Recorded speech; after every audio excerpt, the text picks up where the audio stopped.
Hello and welcome. आप देख रहे हैं न्यूज इंडिया और मैं हूं आपके साथ पूजा अग्रवाल। हमारे बीच आज एक ऐसे शख्स मौजूद हैं जिन्होंने न केवल हाल ही में ब्लॉकबस्टर मूवी फाइटर में काम किया है बल्कि अपनी दमदार एक्टिंग से पूरी मूवी में जान डाल दी है, क्योंकि इनकी एंट्री के बाद ही असल मूवी की शुरुआत हुई है। जिनकी एक्टिंग के बाद आज लोग इनकी चर्चा कर रहे हैं, इनकी बात कर रहे हैं, जिनका एक्चुअल नाम वैसे तो behzad खान है, लेकिन आप इन्हें पाकिस्तानी विंग कमांडर इमरान रसूल और रेड नोज के नाम से जरूर जानते होंगे। तो आज इन्हीं से करेंगे चर्चा और जानेंगे कि आखिर फाइटर मूवी में काम करने के बाद कैसा रहा इनका एक्सपीरियंस और किस तरह से अब आगे की इनकी प्लानिंग्स रहने वाली है। behzad जी, सबसे पहले तो मैं आपका स्वागत करना चाहूंगी न्यूज इंडिया पर। बहुत बहुत शुक्रिया Pooja ji, thank you for inviting me here. जी सर, सबसे पहले तो देखिए, वैसे पूछना तो मैं ये चाहती थी कि हाउस द जोश, लेकिन आपकी एक्टिंग देखने के बाद और आपका जो रोल था पाकिस्तानी विंग कमांडर का, इमरान रसूल का, रेड नोज नाम से आप काफी ज्यादा चर्चाओं में हैं, तो अब फिलहाल हाउस द जोश तो नहीं, लेकिन ये जरूर जानना चाहूंगी हाउ वाज द एक्सपीरियंस, कैसा फील कर रहे हैं आप इस मूवी को करने के बाद? यार ये मूवी बहुत स्पेशल है मेरे करियर के लिए। जी। और इतना बड़ा प्रोजेक्ट है, इतने बड़े डायरेक्टर हैं सिद्धार्थ आनंद, हम्म। ऋतिक रोशन इतने बड़े स्टार हैं, अनिल कपूर साहब डिकेड्स हो गए उनको काम करते हुए, Deepika Padukone number 1 heroine of India. इतने बड़े प्रोजेक्ट में आपको एक इम्पोर्टेंट रोल मिलता है तो ये किसी भी कलाकार के लिए बहुत ही खुशी की बात होती है। एंड और ये मतलब मैं I am happy of course, क्योंकि इतने बड़े लोगों के साथ काम करने का मौका मिला, जी। काम आता है मुझे। और जब आप उस प्लेटफॉर्म पे पहुंचते हो तो आप परफॉर्म करते हो इतने बड़े प्रोजेक्ट में, तो ये अपने आप में एक बहुत ही विन विन सिचुएशन है किसी भी कलाकार के लिए। So I am really happy and glad, मैं बहुत खुश हूँ। बिल्कुल sir, when we talk about Fighter movie, this movie actually is totally dependent on Pulwama attack, right? तो क्या आप भी हम लोगों की तरह ही पहले रिसर्च करते हैं, क्योंकि आपको डायरेक्टर बता देता है कि ठीक है आपका रोल ये रहने वाला है, लेकिन क्या उस रोल को प्ले करने के बाद मतलब कैसा फील होता है, और प्ले करने से पहले उसके लिए जो प्रिपरेशन है, जो तैयारियां हैं वो की जाती है, उसके लिए क्या पर्सनल लेवल पर भी रिसर्च की जाती है? 100% की जाती है। देखिए क्या होता है ना कि एक कलाकार जो है उसको अपने करियर में अलग अलग तरीके के किरदार निभाने होते हैं, और वो किरदार जो है आपके आसपास मिलते हैं, उसका रेफरेंस पॉइंट है। तो जब भी आपको कोई किरदार करने के लिए मिलता है एज अ कलाकार, हम्म। तो आप एक रेफरेंस पॉइंट उठाते हैं अपने जो आपको ब्रीफिंग होती है स्क्रिप्ट हम्म। और स्टोरी के हिसाब से। उसके अलावा एक तरीका होता है कि आप अपने किरदार की बैक स्टोरी लिखते हैं। जैसे मैं रेड नोज का किरदार प्ले कर रहा हूँ, हम्म। तो जो स्क्रिप्ट में है कि मैं आता हूँ, मेरा ऋतिक के साथ जो है वो कॉन्फ्रंटेशन है, मैं उसका नेमेसिस हूँ। हम्म। वो जो कुछ भी करने की कोशिश कर रहा है, मैं उसको रोकने की कोशिश कर रहा हूँ उसी काबिलियत के साथ। हम्म। लेकिन क्या है कि जब मैं रेड नोज की कन्विंसिंग तब लगेगा, ऋतिक इतने बड़े एक्टर हैं, उनके सामने एक बंदा आकर के उनको रोकता है, तो जब तक मैं उस कॉन्फिडेंस के साथ कैमरे के सामने नहीं बैठूँगा कि मैं रेड नोज हूँ, वो हम्म। कन्विंसिंग नहीं लगेगा। हम्म। इसलिए ऑफ कोर्स रेड नोज की बैक स्टोरी कहाँ से आया, ये हम्म। पाकिस्तान का बेस्ट पायलट क्यों है, हम्म। कितने मिशंस किए हैं इसने, बिल्कुल। कितनी बार ये जिंदा बचा है, कितनी बार ये घायल हुआ है, इसके चेहरे पे जो निशान है, ये हम्म। कहाँ पे लड़ाई हुई थी, कहाँ पे इसका प्लेन गिरा था जिसकी वजह से इसको चोट लगी। तो ये हम्म। सारी चीजों के ऊपर एक एक्टर को काम करना होता है। और जब आप काम करने के बाद अपनी प्रिपरेशन के साथ आप जाते हैं कैमरे के सामने, तो कुछ चीज आपकी आंखों में लगती है और वो कन्विंसिंग होता है। और हमारे यहाँ कहा जाता है कि कैमरे से आप झूठ नहीं बोल सकते। बिल्कुल। बिल्कुल।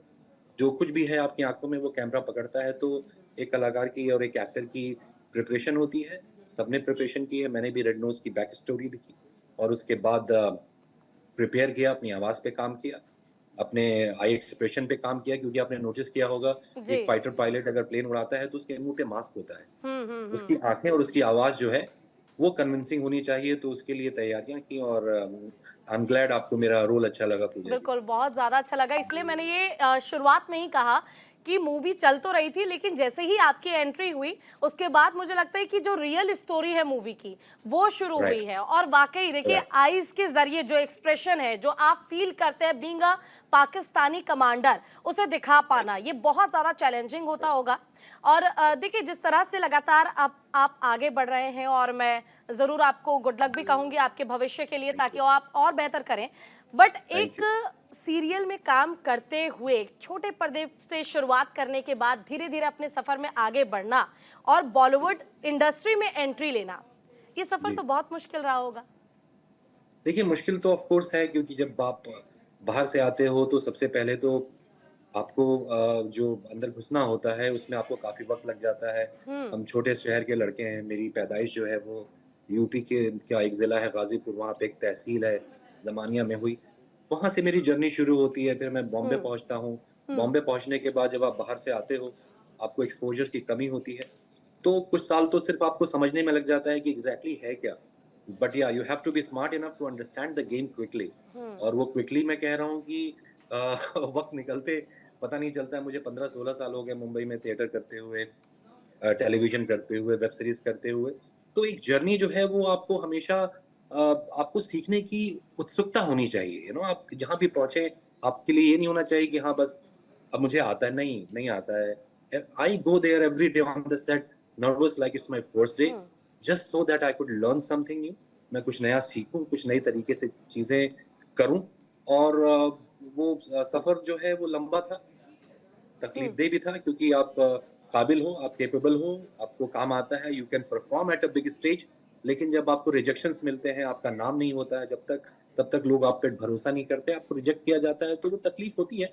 बट ये तरीका है, ये प्रोसेस है इंडस्ट्री का, हुँ, सबको उससे गुज़रना पड़ता है। आप तकलीफ़ों से गुज़रोगे तो आप एज़ अ कलाकार गहरे कलाकार बनोगे, आपकी आँखों में गहराई होगी, आप ज़िंदगी को अच्छे से समझोगे, फिर आप अपने कैरेक्टर्स के अलग-अलग पॉइंट ऑफ व्यू सोच सकते हो, आपका मस्तिष्क जो है वो खुलेगा। तो हुँ। वो दर्दमय है, लेकिन ज़रूरी है।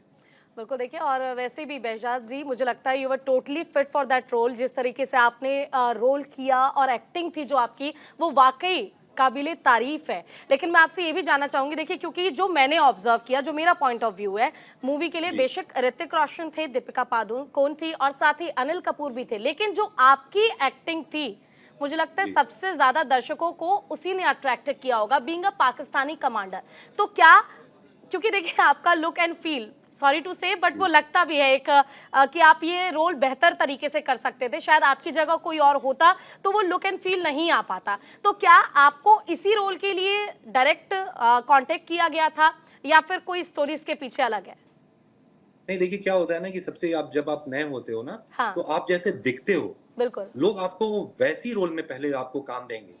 हाँ। ये आपका टेस्ट होता है कि आपको काम आता है। उसके बाद अगर आप फेमस हो गए, तो हुँ। फिर डायरेक्टर आपको अलग-अलग तरीके से विजुअलाइज़ कर सकते हैं। हाँ। मुझे यूपी का एक लड़का बनाया जा सकता है, हुँ। मैं कुछ भी बन सकता हूँ डायरेक्टर की नज़र में, और मैं एक कलाकार हूँ, अपने आप को ट्रांसफ़ॉर्म कर दूँगा। लेकिन जो हुँ। आपके करियर के स्टार्टिंग के काम होते हैं, वो आपको आपके लुक्स की वज़ह से मिलते हैं। तो आप बिल्कुल सही कह रहे हो कि लुक वाइज़ मेरी ज़बान, मुझे उर्दू पे कमांड है। जैसे हम नॉर्मल हिंदी और उर्दू मिक्स बोलते हैं, तो हमारी एक बहुत ही न्यूट्रल लैंग्वेज होती है, लेकिन एक पाकिस्तानी पायलट अगर बोलता है, हुँ। तो उसका सीन, शे, यस। ज़ेर-ज़बर, या। ये जो नुक्ते हैं, ये बिल्कुल करेक्ट पॉइंट पे आने चाहिए। हुँ। तो वो सब चीज़ें जब मेरा टेस्ट एक्चुअली टेस्ट हुआ था मेरा, हुँ। एक मुकेश छाबड़ा कास्टिंग एजेंसी है, हुँ। आप सब जानते होंगे, इंडिया की नंबर 1 कास्टिंग एजेंसी है। हुँ। तो वहाँ से इस फ़िल्म की रिक्वायरमेंट के लिए कॉल आया था मेरे पास। हुँ। मैंने फिर एक ऑडिशन भेजा था, रिकॉर्ड करके। वो ऑडिशन पसंद आया था, लुक्स में भी और मेरी परफ़ॉर्मेंस में भी। फिर मैं डायरेक्टर और उनकी टीम से मिला, कई बार मिला। फ्लोर पे आने से पहले इस कैरेक्टर की ब्रीफिंग, इसके लुक, उन सारी चीज़ों पे काम किया गया। हुँ। और फिर जो है ये रेड नोज़ को कन्विंसिंग तरीके से करने के लिए मैंने पर्सनली एफर्ट्स डाले। हुँ। और जो हमारे प्रोडक्शन हाउस है और जो हमारे डायरेक्टर हैं, उनकी टीम है, उन लोगों के इनपुट्स को मद्देनज़र रखते हुए, हुँ। हुँ। तो आप सही कह रहे हो, मैं दिख सकता हूँ रेड नोज़ जैसा। और जी। बहुत-बहुत शुक्रिया, आपको मेरा काम अच्छा लगा। इतने बड़े लोगों के साथ, इतने बड़े एक्टर्स के साथ rather, hmm. More than a star, Hrithik, Anil Kapoor साहब, दीपिका पादुकोण, ये लोग बहुत ही मंझे हुए कलाकार हैं। हुँ। स्टार तो हैं ही, हुँ। लेकिन ये अपने काम के पीछे आज भी उतने ही सीरियस हैं जितने ये पहले दिन रहे होंगे। तो हुँ। इन लोगों से सीखने को बहुत मिलता है। इनके साथ आप काम करते हो तो आपकी एनर्जी और आपका कॉन्फिडेंस बूस्ट होता है। हुँ। और इन इतने बड़े एक्टर्स के साथ को ऐसा लगा कि मैं अपना पार्ट और अपनी चीजें बखूबी निभा पाया, और तो वैसे ये भी मेरे मुझे लिए लगता है ये बहुत अच्छा बहुत अच्छी कॉम्प्लीमेंट है। शुरुआत है आपके लिए, क्योंकि शुरुआत में ही एक बहुत बड़ा आपको स्क्रीन मिल जाना, इतना बड़ा एक्सपोजर मिल जाना जिससे आपको पहचान मिलती है, मुझे लगता है उसके बिल्कुल, बाद आपके करियर की एक बहुत बेहतरीन शुरुआत हो जाती है। बेहजाद जी, बिल्कुल। मैं आपसे ये भी जानना चाहूंगी, वाई रेड नोज? देखिए, आप और हम जो मूवी देख चुके हैं, हम जानते हैं बेहतर तरीके से कि रेड नोज क्या है, लेकिन जो लोग मूवी अभी तक नहीं देख पाए हैं, थिएटर नहीं पहुंचे हैं, उन्हें जी। आखिर कैसे समझाना चाहेंगे आप कि आप आइए और मूवी जरूर देखिए, देखिए कि आखिर रेड नोज को लेकर इतनी चर्चा क्यों हो रही है, क्या है रेड नोज? देखिए, रेड नोज़ क्या है कि अब जब आप फाइटर पायलट या इंडियन एयर फोर्स या किसी भी दुनिया की किसी भी एयर फोर्स में आप जाएँगे, हम्म। Maverick, Top Gun, Tom Cruise की आप देखेंगे, तो हम्म। जो पायलट्स होते हैं उनका निकनेम होता है।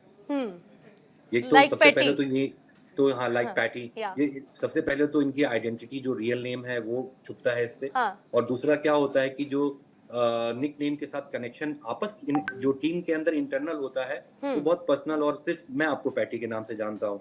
सिर्फ़ आप मुझे रोड रेड नोज़ के नाम से बुलाती हो, तो एक बहुत पर्सनल वो होता है। हम्म। और मेरा रेड नोज़ नाम इसलिए है क्योंकि जब आप फ़िल्म में नोटिस करोगे, हम्म। तो जो मेरा मेरा जो F-16 है, जो जो फाइटर प्लेन मैं उड़ा रहा हूँ, हम्म। उसकी टिप रेड है।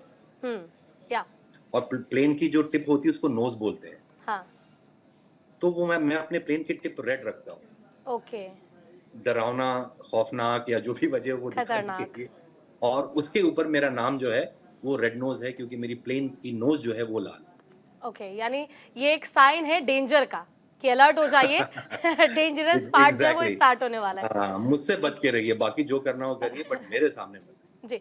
अच्छा बेजाज जी, जब हम मूवी को देखते हैं थिएटर में जाकर, बीइंग अ व्यूअर, एक दर्शक के तौर पर जब हम देखते हैं तो सारी चीजें बहुत ज्यादा एडवेंचरस लगती है, लगता है कि यार मिसाइल चल रही है, गोलियां चल रही हैं, यहाँ से जो जेट है वो उड़ रहा है, सारी चीजें बहुत एडवेंचरस लगती है, लेकिन क्या वाकई शूटिंग के दौरान ये चीजें इतनी एडवेंचरस होती हैं या फिर ये बहुत ज्यादा हेक्टिक हो जाता है?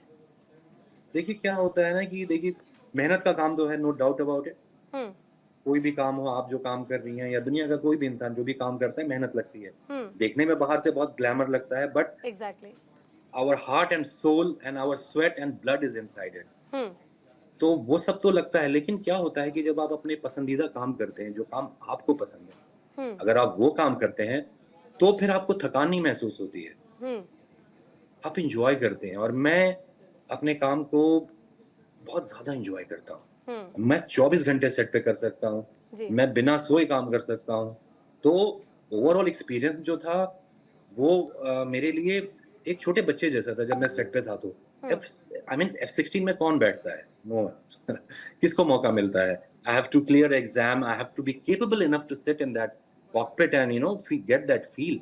लेकिन एक एक्टर को ये अपॉर्च्युनिटी होती है। हम्म। तो मैं वहाँ पे एक्साइटेड था, जो हमने कॉकपिट का डमी बनाया था, अच्छा, दैट वाज़ लोग ये भी एग्ज़ैक्ट। जानना चाहते हैं, माफ कीजिएगा आपको रोक रही हूँ बीच में, लोग ये भी जी, जानना जी, जी। चाहते हैं कि क्या ये जो चीजें होती हैं, लाइक आप जेट चला रहे हैं, आप फाइटिंग कर रहे हैं, इन चीजों के लिए भी ट्रेनिंग दी जाती है क्या? जब आप शूट करने के लिए वहां पर सेट पर पहुंचते हैं तो उससे पहले प्रैक्टिस कराई जाती है या फिर आप खुद कोर्स। प्रैक्टिस करते हैं? बिल्कुल, बिल्कुल। क्या होता है ना देखिए नॉर्मल सीन करने से पहले हम सीन की रिहर्सल करते हैं। हम्म। तो जब कोई टेक्निकल चीज़ हम शूट करने जा रहे होते हैं, तो हम्म। पूरी की पूरी टीम को एक सिंक में होना बहुत ज़रूरी है। हम्म। तो ऑफ कोर्स उसके लिए हम प्रैक्टिस करते हैं, ब्रीफिंग होती है, हम टेस्ट रन करते हैं उसका। उसके बाद जब सारी चीज़ें अपनी जगह सेटल होती हैं, फिर हम हम्म। टेक के लिए जाते हैं। क्योंकि मैं आपको बता दूँ कि जो वीएफएक्स बेस्ड और सीजीआई बेस्ड फ़िल्म होती है, हम्म। अब F-16 के अंदर हम हवा के अंदर जा कर के रियल प्लेन से उस तरीके से शूट नहीं कर सकते हैं। तो वो हम कंप्यूटर ग्राफिक्स से जनरेट करते हैं, लेकिन जो हमारे एक्सप्रेशंस होते हैं, जो हमारा मूड होता है, हम्म। हम वो सारी चीज़ों को कैप्चर करते हैं कैमरे के हम्म। अंदर। हम सीन उतनी ही सीरियसनेस और उतनी ही टेक्निकैलिटी के साथ शूट करते हैं और फिर वो सारी चीज़ों को एडिट और पोस्ट प्रोडक्शन में और वीएफएक्स और जो सीजीआई की कंपनीज़ हैं, उनके साथ उसको जोड़ करके एक हम्म। ऐसी चीज़ बनाई जाती है जो आप देखें तो रियलिस्टिक हो और उसके अंदर ड्रामा और सस्पेंस और थ्रिल हो और पब्लिक एन्जॉय करे। सिनेमा का मतलब एंटरटेनमेंट, तो हम एंटरटेनर्स हैं हम्म। और हम आपको एंटरटेन करने के लिए मेहनत करते हैं और आप जब आपको हमारा काम पसंद आता है, तो वही हमारी जीत होती है।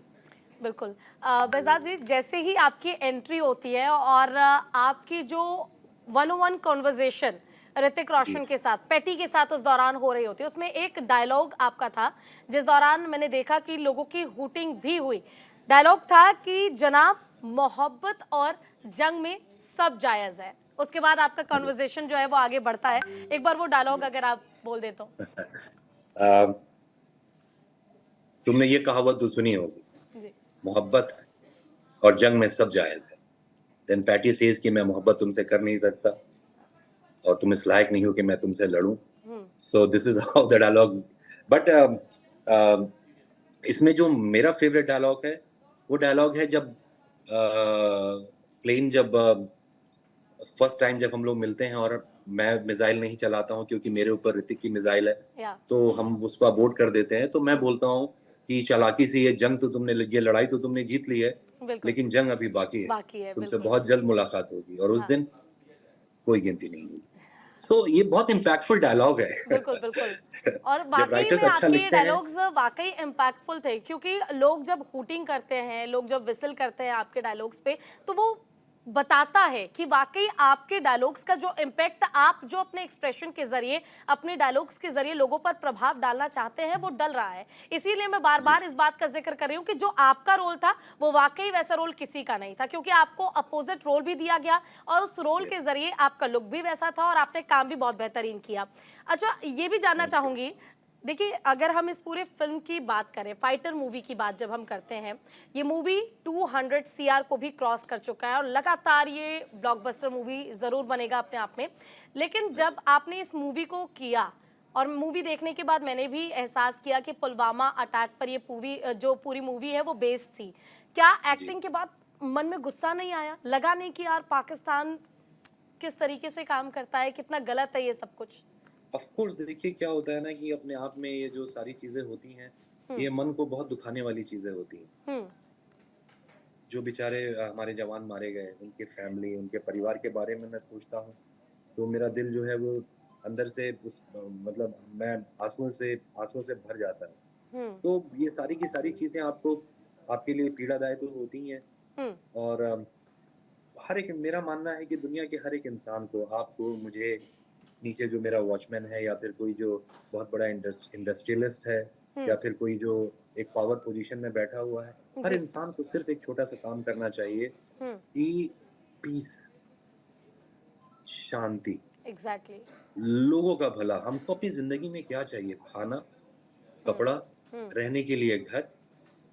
अगर हम अपनी लालच को बढ़ाते जाएँगे, मुझे वो भी चाहिए, मुझे ये भी चाहिए, तो मैं उसके लिए उल्टे-सीधे काम फिर शुरू कर दूँगा। हाँ, और उससे होगा क्या? एक दिन ये सब कुछ छोड़ कर के यहाँ से चले जाना है।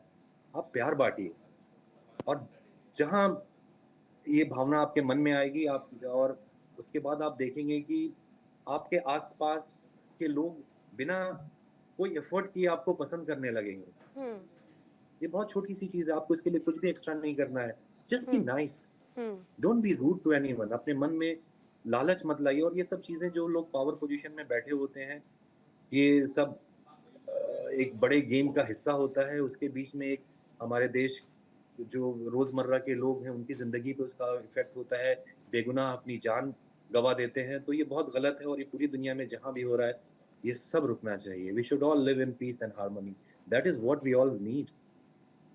बिल्कुल।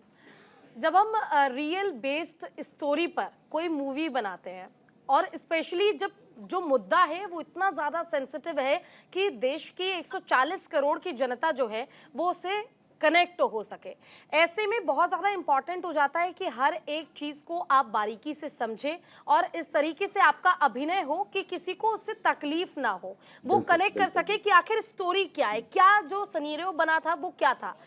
ऐसे में क्या आप लोगों के लिए भी ये चैलेंजिंग हो जाता है, क्योंकि टेक्निकली चीज़ें मुझे लगता है फाइटर मूवी में बहुत ज़्यादा टेक्निकली ये मूवी स्ट्रांग थी और टेक्निकल यस। चीज़ों को समझना, उसके बाद उन्हें पर्दों पर उतारना और पर्दे पर ना केवल उतारना बल्कि आपके जो सीनियर को एक्टर्स आपके साथ हैं उनके साथ मिलकर काम करना, तो क्या वो भी आपको सपोर्ट करते हैं और टेक्निकली भी चीज़ें क्या स्ट्रांग करने के लिए वहाँ पर आपको प्रैक्टिस दी जाती है? जी, बिल्कुल दी जाती है। देखिए क्या होता है ना कि जो हम जितने भी मेकर्स हैं मोस्ट ऑफ देम या फिर जो कलाकार हैं, हम सब बड़े ही शांत स्वभाव के लोग होते हैं। हमारा जो मकसद सिर्फ एक होता है एंटरटेनमेंट, लेकिन उसके बीच में इस चीज का ख्याल जरूर रखते हैं हम लोग। हर कोई कोशिश करता है कि किसी की भावनाओं को चोट ना पहुंचे, कोई आहत ना हो, किसी को कोई चीज बुरा ना लगे। हम अपनी कहानी भी कह दें, हम अपनी बात भी रख दें, क्योंकि क्या होता है कि जैसे आप बोल रहे हो कि पुलवामा अटैक, ये देखिए क्या है ना कि हमारी कहानी जो फिल्म की स्टोरी है फिक्शनल है। ये एलिमेंट्स लिए गए हैं उस स्टोरी को आगे बढ़ाने के लिए, उस स्टोरी में उस स्टोरी को एक स्टार्ट टू एंड तक पहुंचाने के लिए। तो ऑफ कोर्स जब आप इतने सेंसिटिव चीजों पे काम कर रहे होते हो तो आपको इस चीज का ख्याल रखा जाता है, और हम लोग रखते हैं कि कोई आहत ना हो इससे। तो ऑफ कोर्स उसके लिए उसके पीछे काम किया जाता है। अगर मैं पहले की बात करूं, पहले के अकॉर्डिंग, क्योंकि आपने इस मूवी में काम भी किया, टेक्निकली चीजें आपने समझी, सुखोई क्या है आपने ये समझा, और लोगों को एक बहुत अच्छा एक्सपीरियंस भारतीय सेना को लेकर किस तरह से मिलकर जो हमारे तीनों विंग्स हैं वो काम करते हैं, और किस तरह से लोगों को, जनता को सुरक्षित रखना है, इस पर ये पूरी मूवी जो है टोटली बेस्ड थी। मैं आपसे जानना चाहूंगी, आपको क्या लगता है टेक्निकली पहले से हम कितने ज्यादा स्ट्रांग हुए हैं? बहुत कम शब्दों में। हम बहुत स्ट्रांग हुए हैं पहले से। आप पिछले जब सालों में आप जाएंगे और अभी जो टेक्नोलॉजी और जो कैमरास अवेलेबल हैं, जो वीएफएक्स और जो सॉफ्टवेयर्स अवेलेबल हैं, जो शूटिंग टेक्निक अवेलेबल है, जो टेक्निकल चीजें होती हैं, उसमें जमीन आसमान का फर्क है। क्या होता है कि पहले अगर मैं 15 साल 20 साल पहले फाइटर जैसी फिल्म बनाने के बारे में अगर कोई सोचता तो वो नहीं कर पाता। अब बिल्कुल। अब तो आप देखिए आपके पास, और दूसरी सबसे बड़ी चीज क्या हुई है, because of internet, because of globalisation, because of connectivity, आपके पास दुनिया भर की चीजें अवेलेबल हैं जस्ट वन क्लिक। आप जो भी सीखना चाहें, आप जो भी सोर्स करना चाहें, वो आज घर बैठे कर सकते हैं। बिल्कुल एक यूपी में बैठा देखिए, बहुत अच्छी बात है, आपने बहुत अच्छी एक्टिंग की, और न्यूज़ इंडिया भी ये कामना करता है कि आगे भी आपका भविष्य बहुत बेहतर हो और आगे आप बहुत अच्छा अपनी लाइफ में कर सके। और जाते जाते एक मूवी का छोटा सा डायलॉग है, मैं वो जरूर बताना चाहूंगी अपने दर्शकों को। दुनिया में मिल जाएंगे आशिक कहीं, कि दुनिया में मिल जाएंगे आशिक कहीं, पर वतन से हसीन सनम नहीं होता। हीरो में लिपटकर, सोने में सिमटकर मरते हैं कहीं, पर तिरंगे से खूबसूरत कफन नहीं होता। आपका बहुत बहुत शुक्रिया behzad जी, आपने अपना कीमती समय हमें दिया और हमारे साथ जुड़े। और मैं यही चाहूंगी कि ज्यादा से ज्यादा लोग पहुंचे और इस मूवी को, फाइटर मूवी को जरूर देखें। फिलहाल के लिए बस इतना ही। नमस्कार।